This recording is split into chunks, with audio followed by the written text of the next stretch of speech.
जो सरकारें बैठी हुई हैं इस वक्त सत्ता में, चाहे वो बीजेपी की सरकार बैठी हो सेंटर में या स्टेट में आम आदमी पार्टी की सरकार, इनकी नियत ही नहीं है काम करने के। वो टेम्पररी विधायक हैं, वो 6 महीने वाले विधायक हैं, वो 5 साल गायब रहते हैं, 6 महीने इलेक्शन से पहले वो निकल कर आते हैं। ये यूपी इरिगेशन ने अपने पास से बजट निकाल कर अपना टेंडर कराकर ये सड़कें बनाई हैं। कल रात जो ये सड़क बनी है मैम, जैसे कि आप बता रहे हैं, पूरी सड़क कल रात बनी है। बिल्कुल। तो ये विधायक अमानतुल्लाह खान ने नहीं बनवाई। चैलेंज के साथ आपसे कह रही हूँ कि आप वो कॉपी दिखा दीजिए। विधायक की जो पोस्ट होती है ये कोई इतनी तुच्छी सी पोस्ट नहीं है कि कोई नॉर्मल कांस्टेबल पुलिस का आपको धक्का देके कह रहा है कि आगे जाके खड़े हो और आप वहाँ से चल के आगे पहुँच। अगर ये 10 साल में हालात नहीं बिगड़े होते, यहाँ पुलिस कितनी हावी है, यहाँ एडमिनिस्ट्रेशन कितना हावी है, कोई भी एजेंसी आके यहाँ पे बुलडोजर चलाए दे रही है, कोई भी एजेंसी आके यहाँ दीवारें खड़ी कर दे रही है, ये हमारे विधायक साहब की कहीं ना कहीं नाकामी रही है। मैं चैलेंज करती हूँ रमेश बिधूड़ी को, ओखला आके दिखा दो, यहाँ ये बात बोल के दिखा दो, यहाँ की पब्लिक दौड़ाएगी तुमको।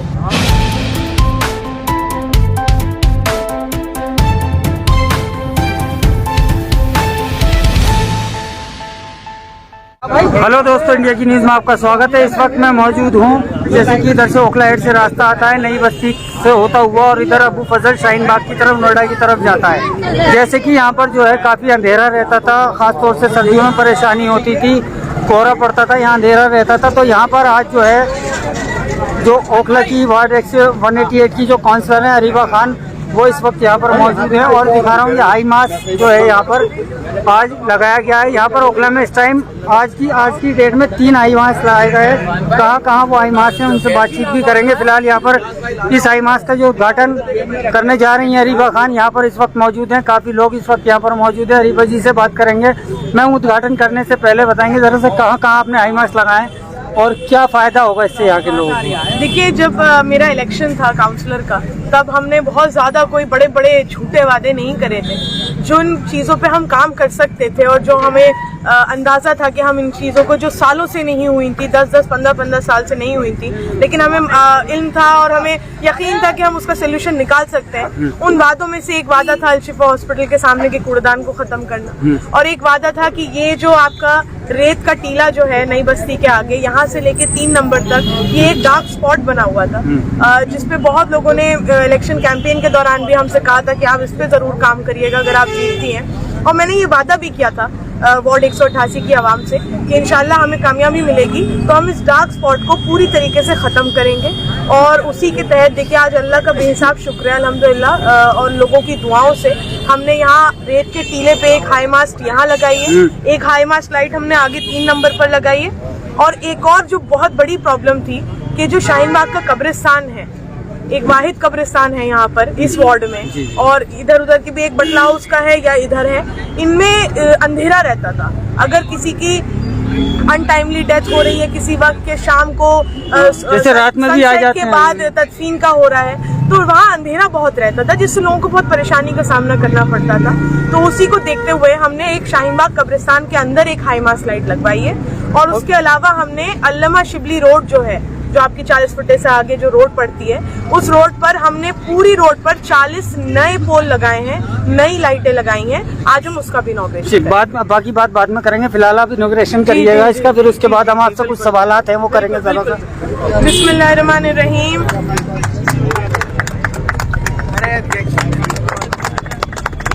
और ये आई मास्क दिखा रहा हूँ मैं, ऊपर जो ये लगा हुआ है पूरा ऊपर तक, इसका इनॉग्रेशन होगा यहाँ पर। ये उधर दोनों।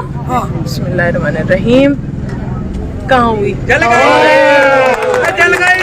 दोस्तों यहाँ पर जो है इनॉग्रेशन किया, यहाँ पर स्विच ऑन किया है अरीबा खान ने, और ये लाइट दिखा रहा हूँ जल गई है। और इस लाइट से वाकई में काफ़ी जो है दूर तक रोशनी जाएगी। यहाँ पर जो रात में लोग आते जाते हैं, जैसे कि चेन स्नैचिंग वगैरह होती है, लूटपाट का भी मामला आता है सामने, उसके लिए भी बातचीत करेंगे। इससे काफ़ी फ़ायदा होगा यहाँ के लोगों को।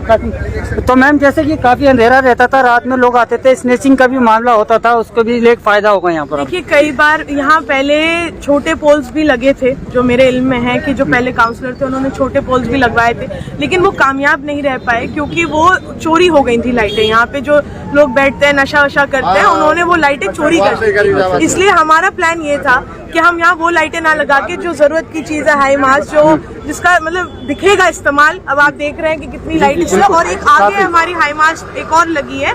ये पूरा जो डार्क स्पॉट स्ट्रेच बना हुआ था, इसको पूरी तरीके से हमने रोशन कर दिया है। जरीबा जी, एक बात और कहना चाहूंगा, जैसे हाई मास लग गई, आज बहुत ही अच्छी लाइट जल रही है, इसकी बहुत तेज लाइट है, लेकिन कुछ दिन बाद ये खराब हो जाती है, कुछ होता है तो सुनवाई नहीं होती है, उस पर भी आपको लोगों को ध्यान देना, मेंटेनेंस। मैं बताती हूँ आपको, देखिए ये जो हमारी लाइटें, ये जो मैंने अभी बताया आपको 3 हाई मास्ट और 40 पोल, ये 21 लाख का बजट हमने पिछले साल लिया था 2023। बजट के कारण, बजट का इतना बड़ा इशू है, लाइटों की एक परेशानी जो है उसमें बहुत बड़ा रोल ये जो सरकारें बैठी हुई हैं इस वक्त सत्ता में, चाहे वो बीजेपी की सरकार बैठी हो सेंटर में, या स्टेट में आम आदमी पार्टी की सरकार हो, या एमसीडी में आम आदमी पार्टी की सरकार हो, इनकी नियत ही नहीं है काम करने की। और क्योंकि ये लोग अपनी आपसी लड़ाइयों में इनकी मसले खत्म नहीं हो पा रहे, तो इस वजह से जो सफर कर रहा है वो आम इंसान सफर कर रहा है। हम लोग नुमाइंदगी करते हैं अपने एरिया की, हम मजबूती से इन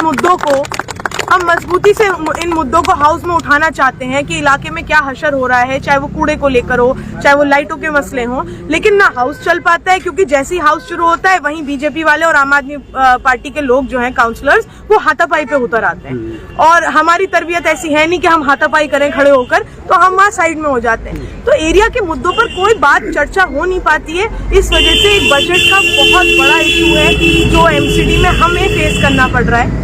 ये लोग बजट रिलीज करने को तैयार नहीं है। मैं आपको बताऊं इस फाइनेंशियल तो ये किस बजट से लगा है फिर? ये जो पिछली बार जो 75 लाख 2023 के फाइनेंशियल ईयर में जो हमको बजट मिला था, ये उस बजट की लाइटें हैं जो अब जाके फाइनली मुकम्मल हुई हैं, क्योंकि ये बजट ही देने को तैयार नहीं है। अभी ये जो फाइनेंशियल ईयर गया है 2024 का, कुल 20-25 लाख रुपए हमको बजट के तौर पे मिले हैं। उस 25 लाख में हम नाले की भी डीसिल्टिंग करा रहे हैं, हमें लाइटें भी देखनी है, हमें एक्स्ट्रा टिपर भी लगवाने होते हैं, हमें मलबा भी उठवाना होता है, दसियों काम। आप खुद बताइए, पढ़े लिखे लोग हैं सब जामिया नगर के, कि 25 लाख के बजट में आप क्या क्या कर पाएंगे। अच्छा। मैं तो अपील करती हूँ कि आम आदमी पार्टी की सरकार से भी कि आप अपनी लड़ाइयाँ बाद में करिएगा।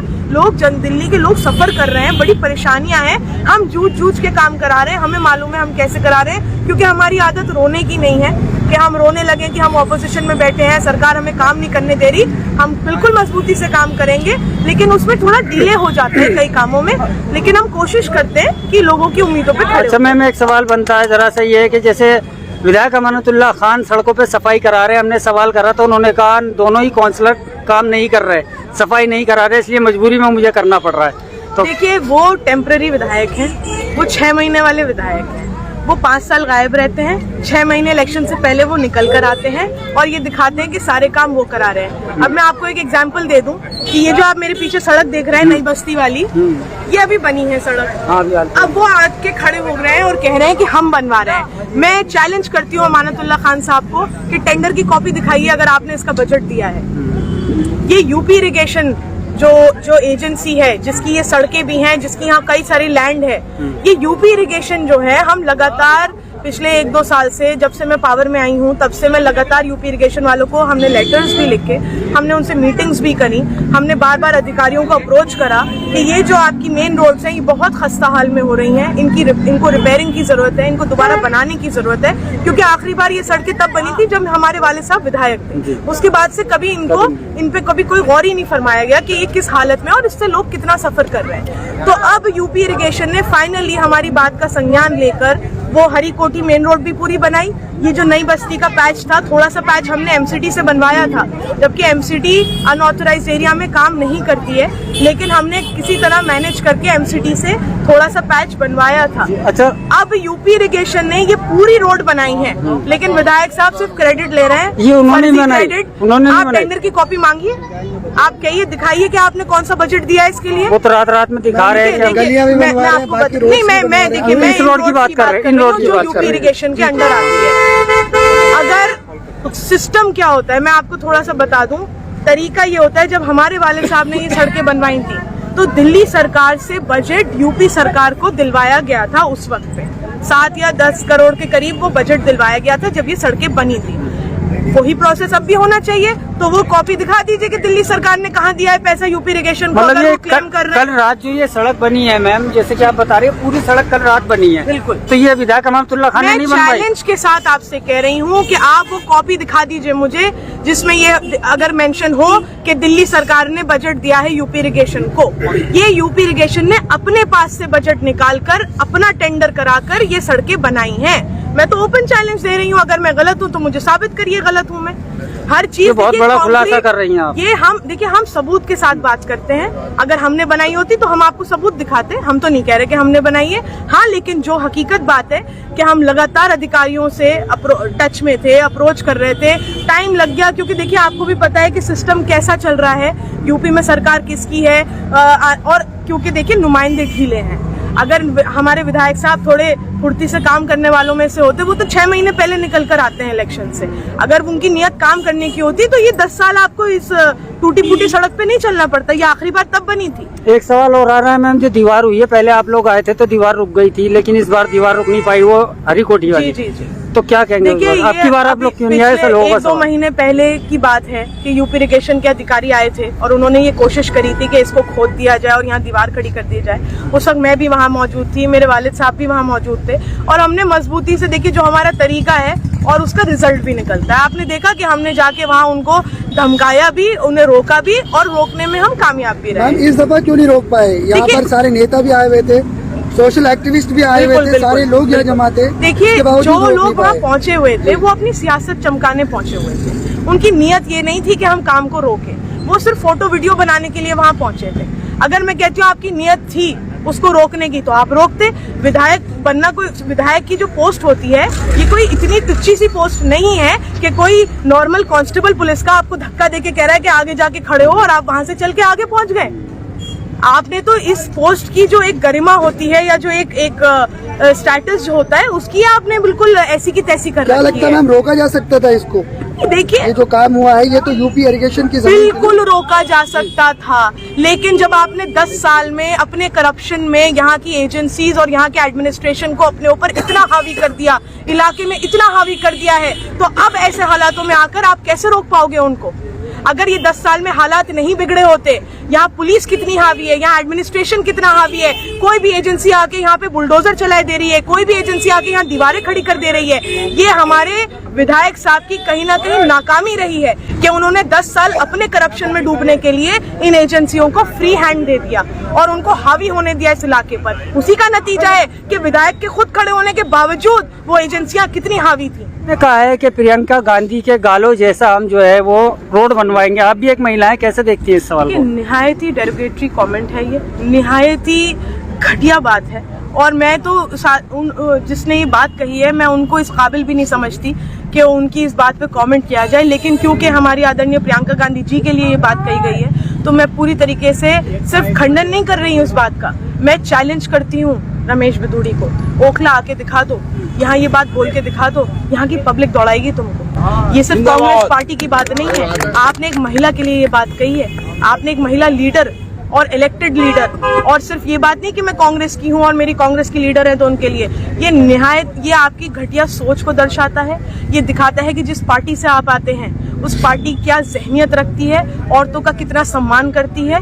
इससे आपकी आइडियोलॉजी भी दिखती है और आपका कैरेक्टर भी दिखता है। वो हैबिचुअल ऑफेंडर हैं, बिधूड़ी साहब हैबिचुअल ऑफेंडर हैं। ये कोई पहली बार उन्होंने नहीं बोला है, अभी कुछ महीने, कुछ 1-8 साल पुरानी बात है जो संसद में हुआ था, आप लोग वाकिफ होंगे कि किस तरह से माइनॉरिटी के एमपी के लिए उन्होंने क्या भाषा इस्तेमाल करी थी और उस पर पीछे उनके बीजेपी के एमपीज बैठे हंस रहे थे। तो मैं आपसे वही बात कह रही हूँ कि ये सिर्फ ये दर्शाता है कि आप कम्युनल माइंडेड हैं, आप माइनॉरिटीज, SC, ST, दलितों को किस लेवल पर समझते हैं और आप महिलाओं के लिए कितना सम्मान रखते हैं। ये सारी चीजें बीजेपी खुद दिखाती है, खुद दर्शाती है। उनकी जुबानों से ये बात जाहिर है कि उनकी क्या आइडियोलॉजी, कि इन घटिया लोगों की बातों को हाईलाइट करना या उस पर कमेंट करना हम अपनी तौहीन समझते हैं। ये इस काबिल भी नहीं है कि इनकी इस बातों पे कोई कमेंट भी करा जाए। ये बहुत ही लो स्टैचर के लोग हैं, इस पे किसी तरह का, इसीलिए मैं तो इस पे बिल्कुल ही मैं लानत भेजती हूँ ऐसे लोगों पर।